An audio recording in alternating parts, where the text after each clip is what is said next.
எப்படி ஆரம்பிக்கிறதுன்னு தெரியல, சிரிப்பு தான் வருது. டெய்லியும் வீடியோஸ் போடுறேன்ல, வீடியோஸ்க்கு ஒரு ஆள் வந்து டிஸ்லைக் போட்டுகிட்டே இருக்காங்க. பர்டிகுலர் ஒரு ஆள் தான்.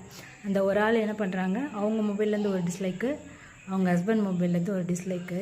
அவங்களுக்கு ஒன்று சொல்லிக்கிறேன், யூடியூப்பை பொறுத்த வரைக்கும் நீங்கள் என் வீடியோஸ்க்கு டிஸ்லைக் போடுறது எனக்கு வந்து பெனிஃபிட். என்னோடய சேனல் வந்து க்ரோத் ஆகிறதுக்கு நீங்கள் ஒரு ஸ்டெப்பாக இருக்கீங்கங்கிறத நீங்கள் ஞாபகம் வச்சுக்கிங்க. நீங்கள் போடுற டிஸ்லைக்னால் என்னோடய சேனல் வந்து டவுன் ஆகாது, எனக்கு எதுவும் வராது. நான் வாங்குறது 10 லைக்கு, அந்த 10 லைக்கில் நீங்கள் ஒரு டிஸ்லைக் போடுறீங்க. எனக்கு வந்து நான் இது இன்னும் மானிட்டைசேஷனே ஆகலை என்னோடய சேனல்.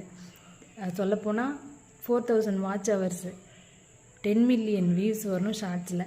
கண்டிப்பாக இதெல்லாம் எப்போ வரும், எப்போ நான் இதெல்லாம் வாங்குவேன்னு தெரியல. இப்போ வாங்கினேன்னு சொல்கிறேன். இன்னும் நிறைய டிஸ்லைக்ஸு உங்கள் ஃப்ரெண்ட்ஸு, ஃபேமிலி, தெரிஞ்சவங்க எல்லார்ட்டேருந்து வாங்கி போடுங்க. ஓகே.